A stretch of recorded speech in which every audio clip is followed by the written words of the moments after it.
Good afternoon. Welcome to the 5G Hub Summer Speaker Series, 5G for IoT and Manufacturing.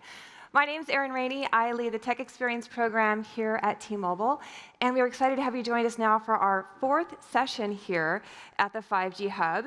And yes, it is still summer here in the Pacific Northwest. We're going to get every day out of it. And today we're going to talk about how 5G enables manufacturing to take advantage of technologies around automation, artificial intelligence, augmented reality, IoT, driving operational efficiencies, lowering costs, and increasing productivity in a very competitive market. And today we're going to talk about how 5G is going to enable these technologies and help create some of these applications and benefits, again, for IoT and manufacturing. So let's get started, and join me in welcoming our incredible panelists out here on stage with me.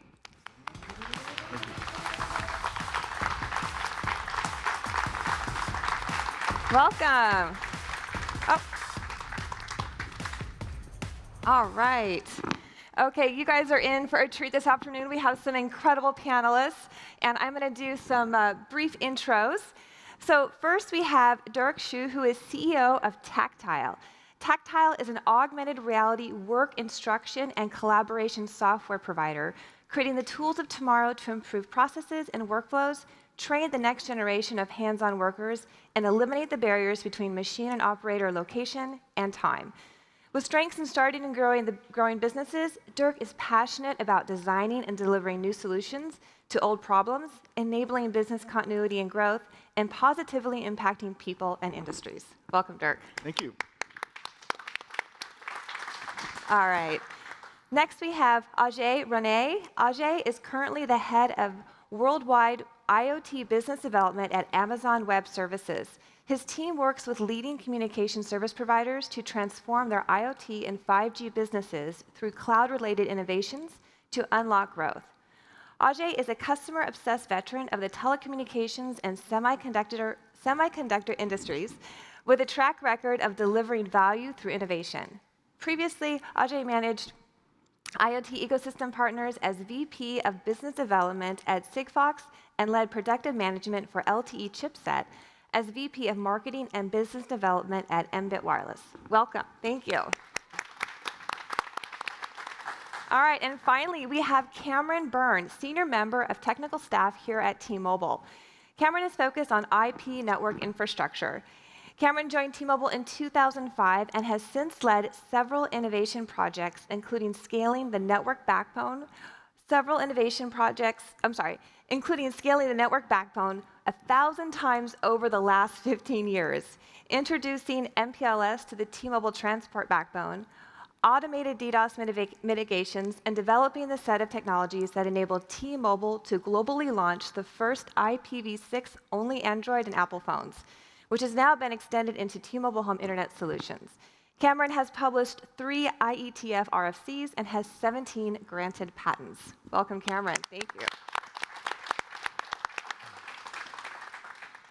All right, so we're going ahead and get started. I'm going to ask our panelists a few questions, and then I'm going to turn it over to the audience for you guys to ask some questions, so get your questions ready. All right, so let's start with, how will 5G revolutionize manufacturing? Dirck, you want to start with that? Sure. Well, when you start to think about bringing wireless into the workplace, it's a very different thing than when you're talking about consumers, right? Consumers want to watch their cat videos, and it's okay if there's a little latency or jitteriness, that sort of thing. But when you're bringing connectivity to devices and people in dangerous environments, that sort of thing, it has to be extremely low latency, it has to be very solid, and you have to take into account things that you wouldn't normally for a consumer experience, such as control of security and all these things. So network slicing, all these things that 5G is particularly well suited for. And you have to do it at a much higher density than you would for consumers. And if you want companies to start to depend on this infrastructure, it just has to be rock solid. Absolutely. Ajay? Yeah, I think the same. 5G is going to be an inflection point in the manufacturing industry. There are many technologies that are currently being used, a lot of Ethernet, but 5G will help bring in the high throughput, but also ultra-low latency and the reliability that comes with the network. So whether it's a private or public slice of the network, the core benefits of 5G are really extremely valuable to industries, and especially in the manufacturing setting, where you need reliable connectivity, where you need low latency. And you look at the complexity in a manufacturing side, there are many different applications, right from video surveillance all the way down to autonomous vehicles moving around, and each one requires a different set of parameters which current technologies are not able to support, and that's driving the need for 5G adoption. Absolutely. Thank you. Cameron. Yeah, similar to what Dirck and Ajay said, when we engage customers today about our 5G solutions in the manufacturing space, they come to us, saying things are mission critical and it's very heterogeneous. And these two words don't really go well together, because now you're talking about something that's very complex and you're talking about something that needs to be very reliable. So, 5G brings together several technologies that help address those opportunities and those needs. Specifically, we're able to scale bandwidth with our different spectrum portfolio, whether it's millimeter wave, whether it's our midband, CBRS. We can bring all of those together to deliver bandwidth. Additionally, we have identity based on SIM cards, so it's a big differentiator from Wi-Fi solutions, because now we can take that hardware-based identity that we know with SIM cards today and drive that into that heterogeneous environment. Because if you think about a manufacturing location like a Boeing or a Ford or somewhere like this, it's not just Boeing and Ford employees that are on the floor. You have all kinds of partners, suppliers that are on the floor helping deliver the mission of the manufacturing facility. So being able to differentiate and identify and deliver different network experiences to different folks on the floor, machines on the floor, people on the floor, that drives a lot of great value. Additionally, we can bring in low latency compute with mobile edge compute. So it's a very different set of solutions that we can bring, that is compared to what traditionally has been delivered with Wi-Fi. Absolutely. And so with some of these solutions and the technologies that you guys have touched upon, whether it's robotics, video surveillance, augmented reality, what do we see as, those having the greatest impact and the ones that we will see first when it comes to manufacturing? For me, I see it as identity. I think there's a real opportunity to segment different players in the manufacturing space and being able to give them a differentiated experience. I think, for example, today, anybody with a phone can turn on a Wi-Fi hotspot in a manufacturing facility, and all of a sudden now they're producing a Wi-Fi network. You are your own Wi-Fi network, and if you have a manufacturing floor with 1,000 people, and they're each bringing a phone with them, that's going to be trouble.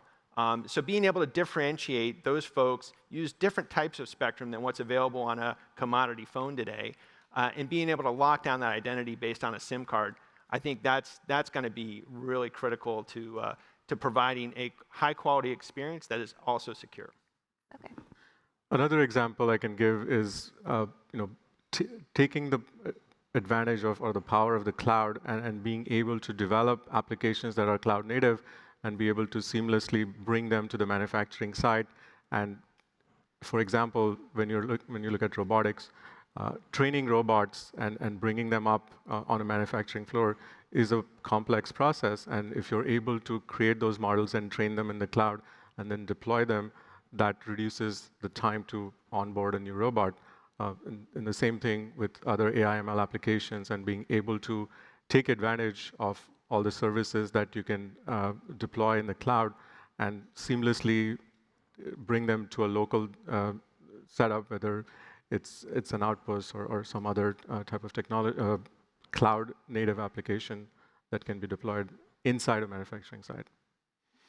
Yeah, and of course I look at it through a very particular lens. We're a tiny company compared to T-Mobile and AWS, and our application is about getting that same sort of digital transformation to these workers who've never had it before, right? As knowledge workers, we've all been plugged into our laptops from, for the last 30 years, right? And the frontline worker, they have a manual that was updated in, 1998, right? And if you give them the same sort of, the same digital transformation, it's a different thing, right? A frontline worker needs to capture knowledge, they need to access knowledge, and they need to collaborate with other workers, right? They don't need to be writing documents or Excel spreadsheets, at least not on the job, right? The promise of wearable technologies, of ubiquitous, high, capability networks, secure networks, that sort of thing. I mean, it's transformational. I mean, you can, in many cases, completely eliminate errors. You can speed up the speed at which people can do very complex tasks, and you can use or undertrained people to do jobs at a much higher level that you would need potentially years of training to do, and maybe these jobs only need to be done every once in a while, like once a year or something like that. Why do you want to train someone for that? That's a waste of time, right? You want them to do that job. And so with this technology, access to resources either in the cloud or on the edge, this is another very important thing, how you bring high-powered compute closer to where the need is. It fundamentally changes the way that manufacturers and other industrial organizations can think about their workforce, how they hire, what they care about. Can you maybe share what you're seeing in terms of the adoption of this new technology from the end user when it comes to training? Yeah, so training is obviously, that's where it all starts, because training is a fairly consequence-free environment. When you are on a manufacturing floor and you're bringing a headset in, let's say, you've got OSHA issues, you've got field of view issues, you've got low light, loud environments, that sort of thing. So you do have a lot of adoption there going on. It also feeds into a lot of the digital twin work that honestly is unable to be used unless you have strong network and a strong cloud. But you have the bigger opportunity is to really change the way that people do their jobs versus how they train, right? I mean, training, it's what many of our customers are using it for today, but the real sort of gold standard, when you think about, I mean, there was this news report that came out yesterday about Meta's new headset that was leaked. We all know that Apple has been sort of tipping their hat at doing something in the XR headset space sometime. And once that world exists where the safety glasses has that capability built into them, which we're getting closer, and that journey is accelerating, it'll be ubiquitous, and people will be using it. You won't have a worker on the floor without a network connected device that has the power that they need for their particular job. It's going to be so cool. I think there's just such a great impact when that happens. Maybe, Ajay, could you talk a little bit from the manufacturer's perspective when it comes to adopting these technologies and making this investment? What are you seeing? Because I think there's definitely a significant investment to pull this all together. Absolutely. I mean, to Dirk's point, right, digital twins is another technology that is being adopted globally by manufacturers, and having the ability to abstract what's on the shop floor and being able to manage it remotely and be able to train that and then deploy whatever changes to that actual equipment on the floor didn't exist until now, or it was super complex. But now with the advent of digital twins, that is something that manufacturers are continuing to rely on. The other point that Cameron mentioned around digital identity, I think the advent of the eSIM and adoption of eSIM, I mean, we all saw what Apple did in iPhone 14.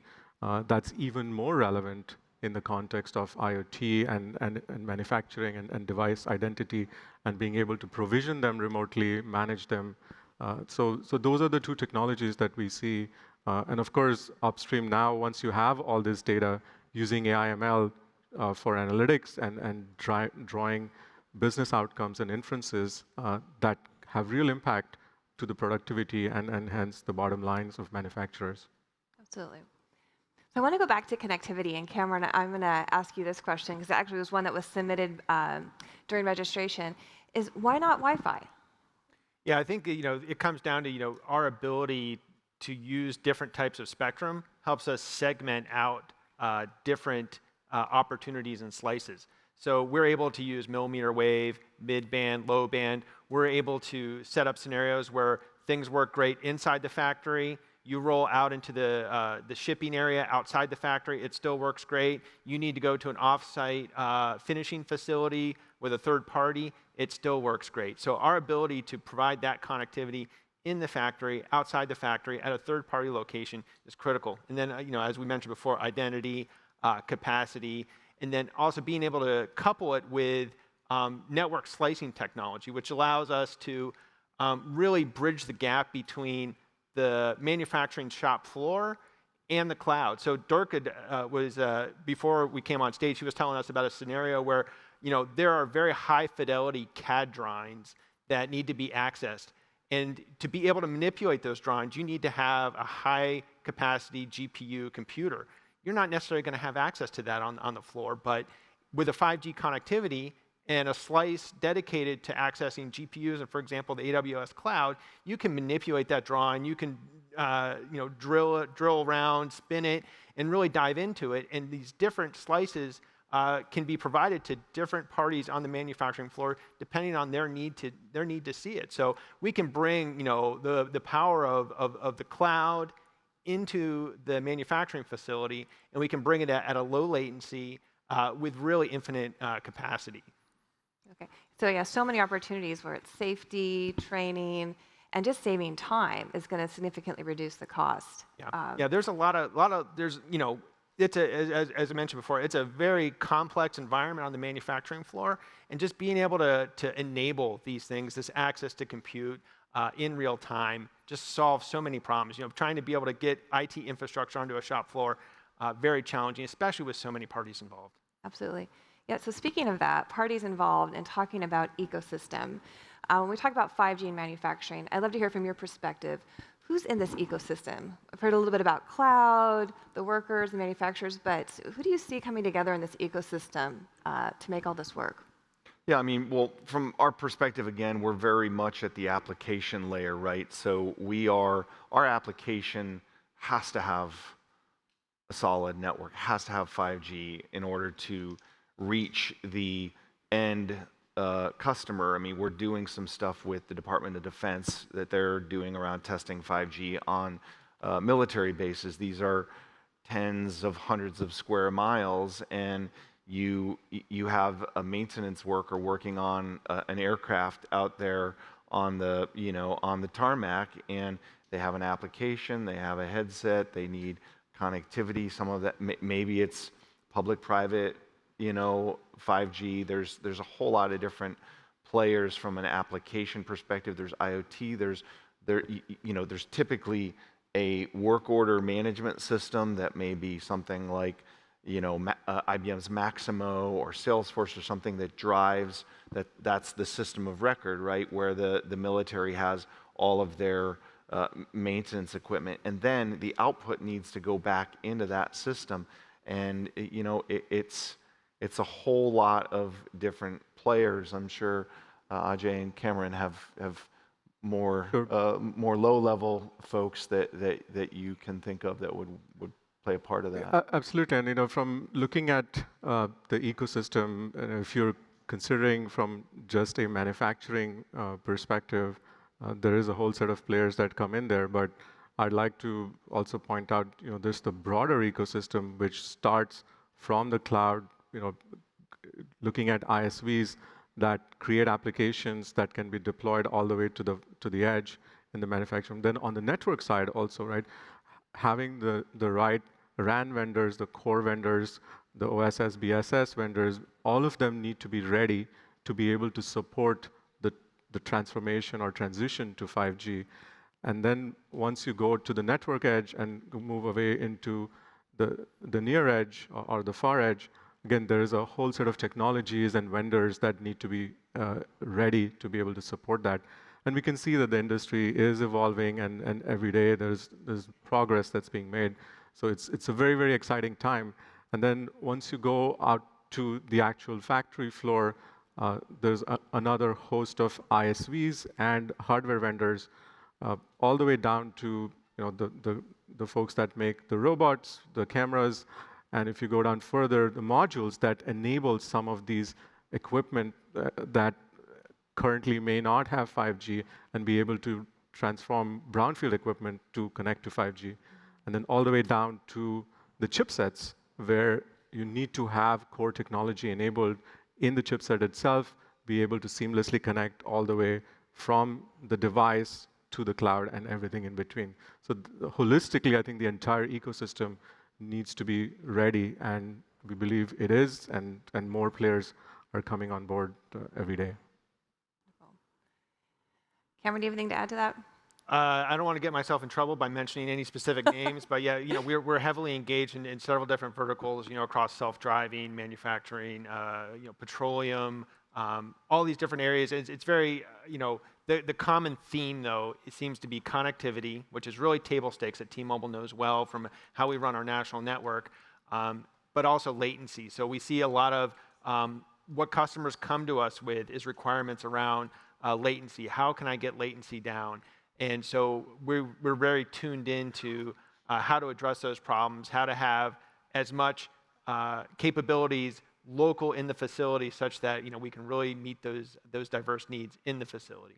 If you're talking, just to add to that, if you're talking about latency, let's say that you have a system and you're in an industrial environment, you have someone out there in real time trying to fix something, working on something, connecting with someone either back at headquarters or possibly on the other side of the world, right? Latency is everything, right? You have to address that. And there's so many hops. Exactly. to get from here on the other side of the world. Right. Absolutely. Okay, audience, I'm going to turn over to you in just a minute. I have one more question, so get your questions ready. So we talked about latency, but what are some of the other challenges that we face right now? In the industrial environment in general? Yes. Well, I mean, one of the biggest drivers of our business specifically is that you have this sort of last great generation of highly trained workers that went through the apprentice program, after they got out of the military or whatever, and they're retiring in major numbers right now. So you've got 10% of these highly skilled workers retiring, and you have to find a way to capture their knowledge before they're out the door, because the second that they're out the door, they're just not coming back. And so tools that make it easier for you to capture the knowledge of these folks and deploy it in a way that these younger workers who are digital natives, they understand this technology and are comfortable with this technology, even if they're not, across the board. It doesn't matter if there's a high school educated person or a PhD. They've all grown up with a device, at their side from their entire life, and these folks are very comfortable with this. And so, reaching these people through an application, again, the type of which we make, there's plenty of people that do that, that can directly fill in that sort of skills gap that is talked about, across the board. And I'll say one more thing is that our technology specifically that's enabled through this entire ecosystem, as opposed to robotics, this is not a replacement technology. This is an extension of the working life technology, because let's say that you have an expert who's tired of working on the factory floor, they can be the remote expert, and it's an enhancement technology because you can have newer people get up to speed faster, do more things with less training, right? And so again, this ecosystem, this entire ecosystem up here on this stage is representative of how you deliver these solutions to industries that are really in need. You think about people that are talking about how they can't find people to work, right? This is one way that you do that. Sorry for the long answer. No, that's great. That's great. So I think also too, maybe in terms of the challenge of implementing your solution. So is it not having enough compute, connectivity, the devices? What are you seeing? I mean, it's all of that. I mean, you have to, you know, it's like I was using the analogy upstairs, like if you have a pot this big, the plant can only get this high, right? You have to make the pot bigger. And so in order for these applications to really grow, and that pot getting bigger is you know, edge compute, it's solid network, all the security stuff that you mentioned, it's cloud. So it's, I mean, it is, we're starting with very specific applications, but for this to reach its real potential, it's devices, it's network, it's cloud, it's edge, Okay. and applications, of course. Yes. Ajay, anything to add to that? Yeah, I think one of the issues that we're seeing across the board, and it's an industry-wide issue, is around supply chain and availability of hardware, especially with the crisis that happened, you know, after the COVID-19 crisis. There have been supply chain challenges that are preventing adoption because devices are not available. So that's one. The other thing is also awareness, right? Being around 5G and what's available, what's not available. It's, you know, as an industry, I think there needs to be a more awareness building as to what exactly can 5G do for you, especially in the manufacturing segment, for example, because it's not just about the next G. It's not just about high throughput and low latency. I think the entire solution itself is quite transformational, and the entire ecosystem and the products and services that come with it. And then, of course, there is a question of pricing, which would solve itself in terms of device pricing and hardware pricing will, over time, as we know in the electronics industry, will adjust itself and be much more affordable. So I think all those things need to come together. They're getting there, but the supply chain issues have caused a little bit of delay in the whole ecosystem. Yeah, absolutely. Yeah, very much related to that is time to market. A lot of our customers come to us, you know, talking about how can we solve time to market? How can we bridge the gap between, you know, our developers, which are doing continuous integration, continuous development, but I have a manufacturing, you know, environment that moves at a very slow pace, right? So how can I do all this innovation in the cloud and in software and marry that to the real world constraints of what's happening inside the manufacturing floor? So being able to have a 5G network there, being able to use different types of spectrum, and being able to use 5G slicing to say, okay, you need, you know, 120 GPUs to do this task. Okay, here's your slice that gets you to AWS. You need to access a Cosmos database in Azure. Here's your Azure slice that gets you to that. You need to support this vendor with internet access. Here's a 5G slice that gets you to that. So being able to dynamically deploy different slices with different types of network connectivity for different use cases, all of which are isolated, being able to bring that in real time such that you can unblock, you know, what does it take to get a server installed? You know, how do you get around your supply chain issues? Well, we can solve that with the cloud, and we can bring the cloud closer to the manufacturing floor with 5G. All right. Audience, do you guys have any questions? Yes, please step. We've got 2 mics. Just want to walk up, speak into the mic. Hello. Hello. Is it working? There we go. Yes, we can hear you. Yeah, so a lot of what I see is around challenges with complexity with IoT, and you talked about bringing it all together, you know, connectivity applications and devices. So what are we doing to kind of help developers in the ecosystem come together to build solutions, innovate at scale, and kind of accelerate the building of these applications that we need in manufacturing? Good question. Go ahead. I think, you know, one of the things is, you know, our customers come to us with very heterogeneous needs, right? So some of them are Azure shop, some's a Google Cloud shop, some of them are running, you know, bespoke solutions on-prem. Sorry. Okay. Yeah, so being able to meet the customers where they're at, I think, is a key ability to unlock their problems versus saying, oh, we're just partnering with one cloud provider.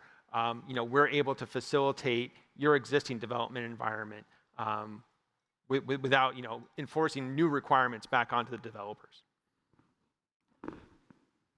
I mean, well, my observation, obviously, we're not a developer tool platform. We're a sort of a no-code, low-code platform, right? But like, I look at what T-Mobile has done, and you're sitting in a facility designed for that. I look at AWS, and I look at the way that AWS is supporting the developer ecosystem with, credits and stuff like that for compute.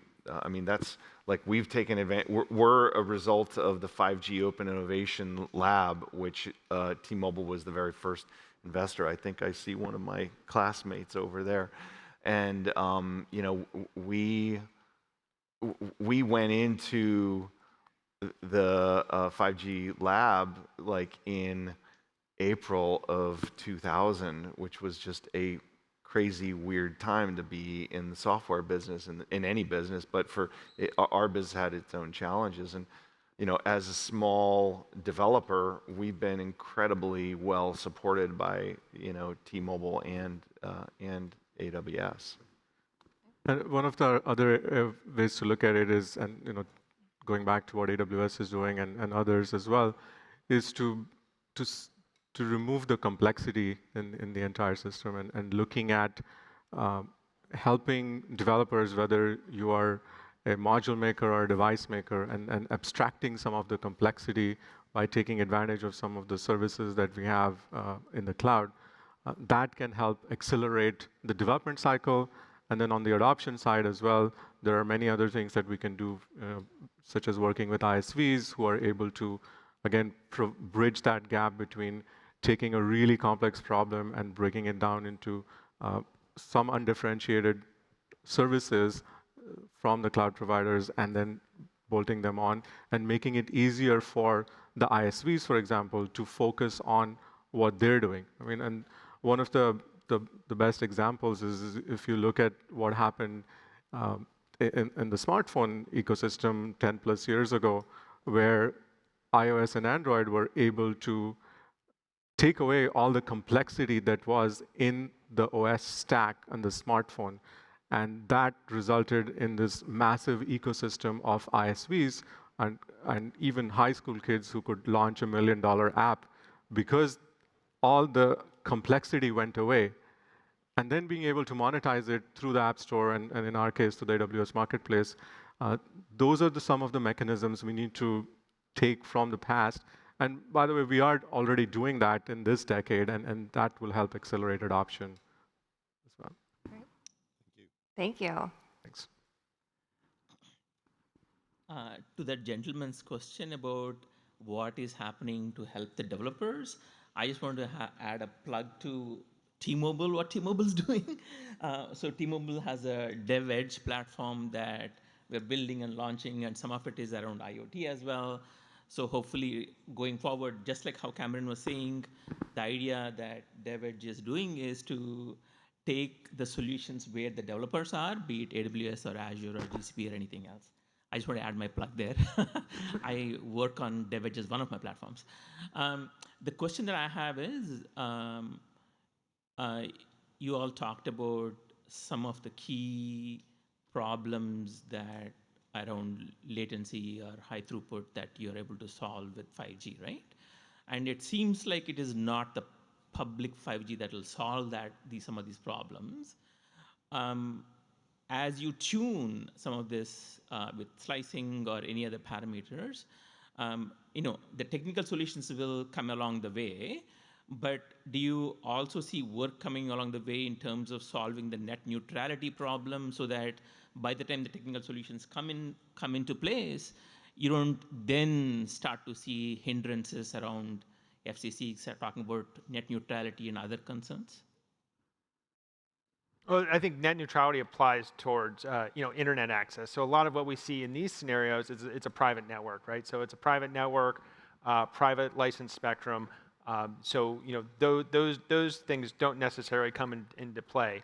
But broadly speaking, I think our task and our approach is that we want to provide as much capacity as possible to exceed what is required, right? So ultimately, how does latency accrue in a network? Well, one of the major ways it accrues is by being heavily loaded. So if you have too much load for a given network build, that's where latency can happen, right? So if you go into like a sports stadium or somewhere like that, and you have 100,000 people all in one area, it becomes a real challenge to keep that load managed. But that is something that we work on. That's something that we do, and certainly in the manufacturing space and IoT space, we have a high degree of control and we have a lot of tools that we can use in terms of more radios, more spectrum, accessing both licensed and unlicensed spectrum, and bringing that whole toolkit available so that we have the capacity to meet all the needs. So I think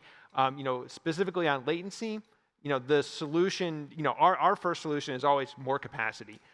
The second solution is, okay, you can start using advanced schedulers and QoS and things of this nature. But by the time you're doing that, now you have to create trade-offs, right? When you're doing QoS, someone's high priority and someone's low priority. We always try to design so that we can service everybody at a very high level. But then we fall back and we have those QoS to make sure that those most critical, mission-critical applications get through first. I see. So then, just as an extension to that, though, if you're talking about dedicated spectrum and all that, then the cost to the manufacturer presumably are higher. At the same time, if you're talking about setting up radios, etc., then the setup time is higher, right? I think as you get more complex solutions, more complex radios, I think the cost will go up. And then it's not even just the spectrum, but it's also the number of radios, right? If you can create more radios in a larger space, in each one has a lower wattage, they have a lower output. You can really get that density so that you can get a lot more spectrum. So I'm not a radio engineer, but I've seen radio engineers, and I've talked to a lot of radio engineers, and this is what I think it usually comes down to is more spectrum, more radios, lower wattage. Got it.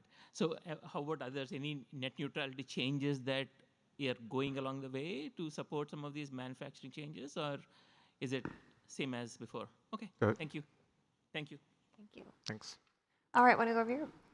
Sure. Great point on latency. As the kids come up, you're offhanding it from the older generation to the younger.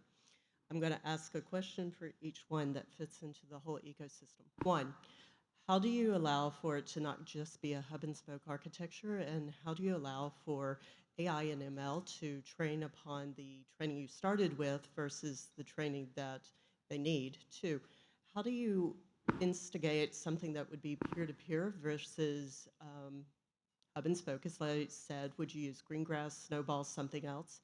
And then the last question I get from manufacturing companies is, why do we go with 5G versus C-SPAN in this whole ecosystem? Excellent. All right. Yeah, so I mean, as far as programming and training systems, I mean, first of all, you need to start where you need to meet the workers where they are and when they are, right? Training a system, an AI system, you have to show multiple uses of doing it correctly, that sort of thing. So I mean, where this industry, from our perspective, the XR workforce enablement industry, it's very young and it's very new. And so the first thing that you have to do is you have to start creating content. And you do that with video, you do that with photo and audio and all sorts. In some cases, you do it with models. Yes, go ahead. Can I jump in real quick? Are you going to do that yourself? No, Or I mean, the dev ecosystem to do that on the fly as well, and also monetize it? yeah, no, it's a great question. I mean, this solution, what we are doing, the solution driving digital transformation for industrial workers is sort of an extension of ERP, right? And how does the ERP ecosystem look right now? Well, there's a lot of people that understand how to deploy this stuff themselves, but then you have a whole vast network of SIs, the Deloittes and Accentures and Booz Allens of the world, that sort of thing. who can do that for you. And depending on where you're at in that maturity of your deployment of this solution, you might do it yourself. You might, if you're just doing a pilot, you probably just want to mess around with the technology, that sort of thing. But when you start to get serious about it, especially if you're a larger company, you have to deal with things like security and policy and SOC 2 compliance and all this stuff. And so, eventually you're going to want to get some help to do that. But again, I'll go back to sort of let's talk about, an office suite of applications, right? I can just go put my credit card in and buy an office suite and start writing documents and spreadsheets and everything. But if I'm PACCAR, I have to deal with Active Directory and I have to deal with all these other onboarding things. So this is why, from our perspective, we actually took a very much of a partner-first approach to building our business. So we want to focus exclusively on the software platform and work with other partners, both T-Mobile and AWS being two specific types of partners. We also have device partners and SI partners. And this becomes, again, the new ecosystem to deliver this digital transformation to our customers. So some of our customers manage this stuff in-house, especially the more sophisticated ones, the ones that actually really know this, because there are certain customers that know this stuff better than the SIs right now, because that's how new it is, right?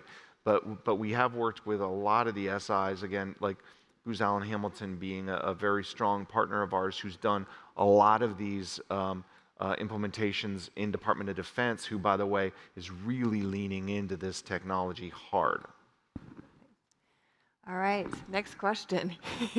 Sure. So if I understood your question correctly in the context of latency, you were asked about hub and spoke model versus, how do we deploy that? So the way to look at how AWS is enabling low latency and in general 5G, the focus is on developing an application that's designed to run in the cloud and be able to deploy it either in an availability zone in the cloud or move it to the network edge, whether it's a wavelength or an outpost, or go further far into the edge on site with Snowball Edge, for example.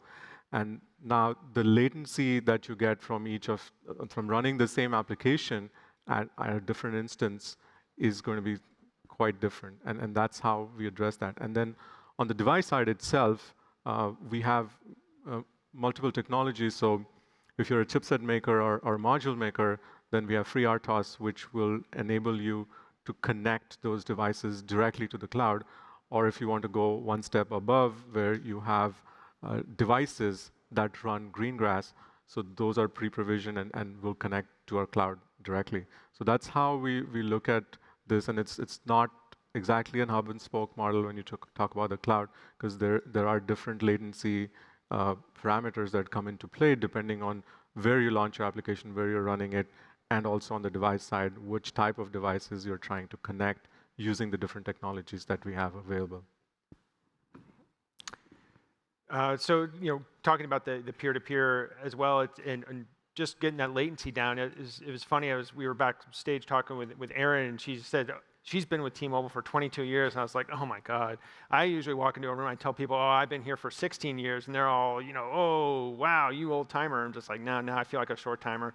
But my anecdote for that, though, is when I first came to work at T-Mobile in 2005, all of our traffic from the entire nation came to Seattle and Atlanta. We took every bit of traffic to Seattle and Atlanta. And when I first got here at T-Mobile, I was like, but everybody lives in New York and LA, so I don't know. It didn't make sense. But anyways, I went on a mission to fix that, and we've become much more distributed over time. So it's now we terminate traffic in every major city in the United States and more. So we're very proud. I believe we are the most distributed national cell carrier in the United States, and we take that to the next level now in the IoT and the manufacturing space by being able to terminate those connections within a facility, right? So instead of we have the capability now with our 5G solutions to have the mobile devices in a manufacturing facility, complete application transactions, interact with compute within that facility, such that we use 5G technologies, but it actually never leaves the facility. We also have the ability to expand that out to the cloud, use the public cloud. And something we've been tracking very closely is, with our partners like AWS, you didn't mention local zones, which is one of our favorite technologies at T-Mobile, because we're able to directly connect our network with their network now in 20, I think it's over 20 cities now. So usually people think about AWS East, AWS West, but there's now AWS in Denver, in Chicago, in Miami, and all these cities are, you can deploy instances in all these different cities. And not only that, but when you're, we set up the T-Mobile network so that if you're in Miami, you're using your phone in Miami and you deploy your application in Miami, it goes directly to Miami, which is very different than, when I first came to T-Mobile and all the traffic went to Atlanta and Seattle. But it's also different than how the cloud was initially developed, whereas you have AWS East and AWS West. Now there's many AWSs distributed across the country. There's many ways T-Mobile breaks out network traffic across the country, and that even drills down into a single facility so that we can get that latency down. We can enable the peer-to-peer communication between devices within a facility, but also within a metro area. Thank you. Thank you. All right, next question. Thanks. Question for Cameron. So I think the digital SIM identity-based authentication is really compelling. What tools does T-Mobile have or might be in the pipeline to help business customers to manage those identities? I'm not an expert in that area, but I am aware that we are able to slice and dice different roles, different accounts, and different entitlements. So we can entitle people to different types of network access based on their identity. So for example, if you are in a manufacturing facility and you have 20 different partners, each one of those partners can have a different policy tied to their SIM. So your identity is tied to your role, and then your role is then entitled to certain types of network access. So some folks may get internet access, some people may get access to Amazon VPC with specific resources, some might get access to Taqtile's resources. So those are certainly all capabilities that we have today, and then we're looking to partner with customers and other partners to develop more features. So this is I wouldn't say that it is T-Mobile maketh and you taketh.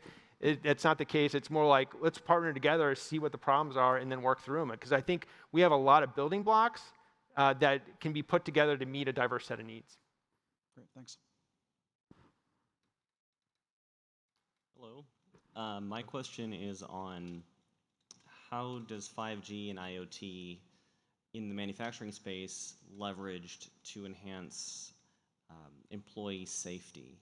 And how would you see it being used going forward with the technology that exists today, from the identity SIMs tracking people to existing camera systems to the augmented reality technology that you're using today? I'm curious to know your thoughts. Great question. I mean, yeah, this is a huge part. I mean, every one of our customers in the industrial setting specifically, you walk in the door and there's a sign above the door that says, it's been 50 days since our last accident, let's stay safe out there. So safety is the number one thing, right? And so, when you have an overworked workforce, if you have a lot of retirement of older skilled workers and you don't have enough people to come in, and you need to have people do jobs that they weren't specifically trained for on industrial equipment, right, that could hurt you or kill you, right? I mean, like, these are, certainly you're not just going to put someone in this environment, especially if there's a lot of regulation around, who can do what, right? You're not going to pull a person off the street and have them fix a jet engine on the tarmac, right? But there's enough of these jobs out there that you can imagine going into a facility and operating a machine that you have to hit some buttons and pull some levers on. It needs to be done in the appropriate, in the appropriate order, that sort of thing. But this is all about safety, and it's not just about a headset as well. It's a lot of different sorts of sensors. There's all sorts of network connected sensors that are out there that make the workplace more safe, but you have to be able to support those sensors from a density perspective and a latency and an uptime perspective, right? I mean, if you're going to turn this wireless network loose, right, it has to have a certain level of reliability. And but given the tools that are out there right now, you can drastically improve safety in any industrial environment, given enough thought. Speaking of IoT and worker safety, so the obvious thing is now there's going to be wearables that you can actually track worker movement as such. But also think about everything else that the worker is interacting with as they do their jobs, as well as they move inside the facility. And there are other autonomous vehicles that robots and other things that are also moving, and being able to take a holistic view of all the different sensors and all the inputs that are coming in, whether it's from cameras monitoring the environment, whether it's from vehicles that are moving inside a facility, all sorts of environmental sensors, even presence detection using Wi-Fi and other technologies. Also having equipment, where they have a field of motion, making sure that they have that safety zone created around them, using both visual and non-visual technologies, and taking all that data and putting it in what we call an IoT data lake for the customer, and being able to extract inferences from that and be able to look at repeatable behavior or anomalies and be able to do predictions as well as emergency alerts and be able to mobilize the right forces, for whatever, worker incidents and preventing those incidents. That's where the 5G capabilities come into play because of the larger bandwidth that you have, the amount of data that you can collect, the lower latency that 5G brings to the market, and again, the ability to collate all this information and be able to analyze it in real time to draw inferences and be able to alert people, and of course, wearable technologies for monitoring. So a combination of all that is going to be critical to improving worker safety in a manufacturing facility. Yeah, and I think those are all great ones. The only other one I have is the most basic one, which is connectivity. If you're in a mining operation or a port or some other remote location that doesn't necessarily have great network coverage, what do you do in an emergency when you have a heart attack or something like this? Can you call 911? Once you have this type of facility available, okay, now, no matter where you are in this pit mine or this huge port, behind a stack of containers, you'll have connectivity, so you'll be able to reach out, get emergency services. Great, thank you. Thanks. Ollie. Hi. Hi.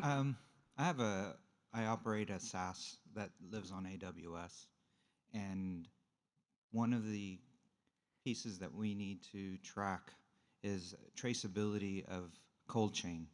Mm-hmm. And a lot of obstacles are in that tracking of temperature and making sure different kinds of perishables maintain from farm to actual where they get delivered. Now with the new Starlink spectrum, T-Mobile spectrum being utilized to have better coverage, is there any plans on the T-Mobile side to allow like AWS to have access and be able to track that connectivity for IoT devices that might be, as a truck going down the road, be able to get that information so we can have that traceability on those kinds of products? Still very early days, but the answer is yes. I think our goal is to be able to, there's a set of priorities out there that we're working towards right now. The first goal, of course, is going to be those emergency services. So that's front and center. That's the use case that we want to enable first, is being able to say, can you access emergency services? Once we get the emergency services piece set up, then the things start to open up in terms of can we enable more of these applications? And I think IoT is a perfect example of what we could do with something like Starlink, because it's not going to be bandwidth intensive. But it is going to be connectivity intensive. So I think that it's definitely something that is front and center once we get through that initial mission. Yeah, and that packet isn't really about latency. Right. It's about just notification. Mm-hmm. Where is it? Yeah. Where was it 15 minutes what ago? Happened? Yeah. What was the temperature? Yeah. Is it in range?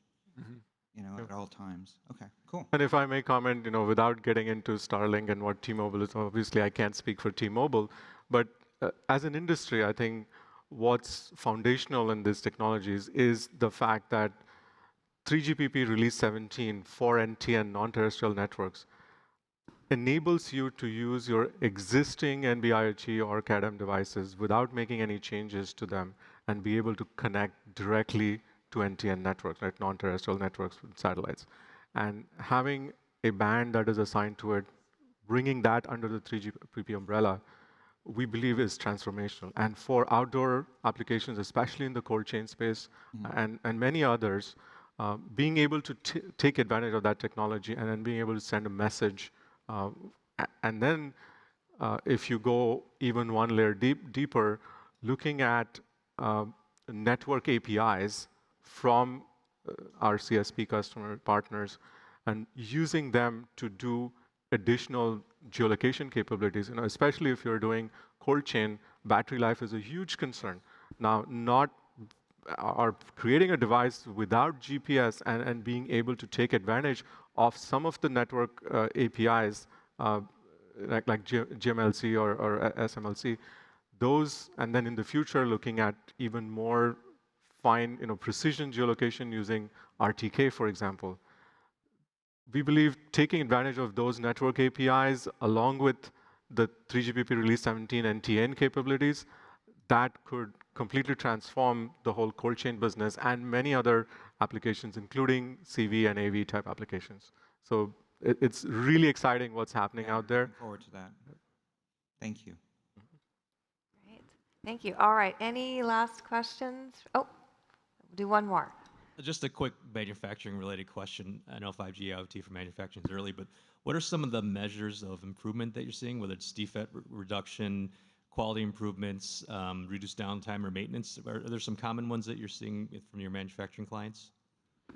Yeah, you mentioned them.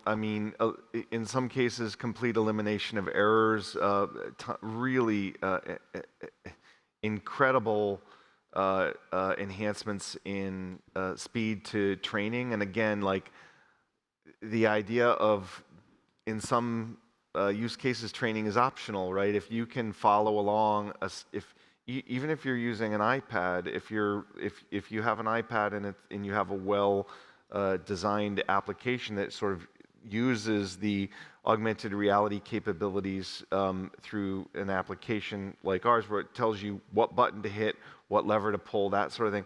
You can have someone do rounds, do an inspection if they've never been in this facility before, right? We had this isn't exactly a manufacturing use case, but it is a use case of doing a maintenance procedure with the U.S. Air Force. They had a side-by-side comparison between workers using a standard tech order, a TO process, versus a TO process authored in manifest. And in 92% of the cases with the standard TO process, there were errors or there was an inability to complete it. And with manifest, there was zero, and everyone was able to complete it. This is a publicly published report. So it's all of the sort of KPIs, they're everywhere. It's speed, it's safety, it's performance, it's reduction of training. It's also that sort of feedback that you get from when someone is using an application, if you're using it to do continuous improvement, how you drive that through the application and through the capture and understanding of processes that there's been no tool to capture that, measure it, and improve upon it in the past. And tools like ours are enabling that at this point. Anything to add? No? Yeah, I mean, some of the other metrics, when you talk about training, also not just people, but training robots and other equipment, using the ML models and being able to reduce that time to deployment, that's a critical metric in the industry that people are looking at. Overall efficiency of the entire operation, being able to have inferences and reduce downtime because of that analytics and AI ML capabilities, those are critical. Worker safety, we just talked about, that's very critical. Looking at uptime for all equipment in general, that's also critical. And then speaking of errors, being able to use cameras and other equipment to be able to detect flaws or defects in line and being able to pull that piece of whatever you're manufacturing out of the line. And all those things are very, very important. Those are some of the KPIs that we're seeing from our manufacturing customers who are starting to adopt 5G and the cloud and being able to use AI, ML, and other technologies and IoT. Thank you. It sounds like a great platform to capture the aging workforce's tribal knowledge and then keep it into the cloud or train some AI ML model. So it's great. Thank you. Great question. All right, so I have one last question for you guys. I always ask this question. So we have an incredible audience here. They're obviously our 5G ecosystem and passionate about innovation. What's your call to action to them? What's your advice and guidance to help accelerate these solutions for IoT manufacturing? Cameron, you want to start? Yeah, I think it's kind of as I was alluding to earlier. We are very open and flexible in terms of our platform and our capabilities. So certainly engage T-Mobile with what the use cases are. What's the problem space? And I think you'll be surprised with the capabilities and creativity that we can bring to it. And from an AWS perspective, I think one of the key messages I'd like to deliver is look at what we've developed over the years and then how our customers in the manufacturing industry are utilizing both cloud capabilities as well as 5G capabilities from T-Mobile, and being able to marry them and take advantage of that and help you transform your business from a cost perspective, safety perspective, and a lot of other KPIs that we talked. I think that's the key, and take advantage of. There's a lot of information out there on our website, as well as I'm sure T-Mobile has that as well. That would be my call to action. Great, thank you. So, I mean, from our perspective, it's very easy to make difficult technology. It's very difficult to make easy technology, right? And where this industry has come over the last, XR, augmented virtual reality technology, it's actually been around for decades, but we're getting to the point now where all of the hard work has led to much, much easier to use applications that require very little or no programming, very little or no technical acumen, and can be accessed very inexpensively and very quickly. And the idea is that you bring up the word ERP, and everyone thinks, like I was talking about earlier, about like the large companies that are doing multi-million-dollar SI sort of based rollouts. Well, that's not where you start. You start with technology that's actually really inexpensive and accessible today, and you can build upon that and iterate on it and find out what your use cases are and find out where this is applicable in your environment, because this stuff is coming and it's coming fast. And like if you are not dabbling in this area right now, your competition most likely is. And I think that we're going to wake up one day and all of a sudden everyone's going to have some play in this space. And if you're not thinking about it now, you'll be behind the 8 ball. That's our future-looking customers are jumping in with both feet at this point. Good point. All right, so I'm going to answer this question as well and give a plug, and it's also answering the first question from our audience. Innovate with us. So that is the goal of the 5G Hub. We have this awesome facility, we have all the technology, and we have the experts of T-Mobile's technology organization here to support you. So if you have an innovation, a project, a 5G solution, bring it here. You can submit, again, on our website, techexperience.com, innovate with us, and we look forward to partnering with you. All right, and then I do also want to give a plug that actually next week on September 20th, we are hosting the Washington IoT Council here. It's an all-day session with panels, speakers, and there are still spots. So if you're interested, we've had some great discussions on IoT, but there's so much more to have. So if you're able to join us, please go ahead and register for September 20th. And then we are not done with our 5G Summer Speaker Series session. We're going to continue into October. And October 4th, we have 5G for AR and VR. So very excited for that topic. Obviously, some great examples of AR when we talked about manufacturing today, but there are so many more applications and solutions and verticals that AR and VR can enhance. So hopefully you can join us. Again, October 4th, you can register on our site, techexperience.com. And let's go ahead and give a round of applause to our panelists. Thank you, you guys, amazing. Great questions from our audience. Thank you, everybody. And good news, the bar is still open. We still have some food, so please stick around for some networking. We also have a Taqtile demo. I believe it's right back there. Is that right, Solar? Right over there. So be sure to check that out. And again, have a great evening. Thank you.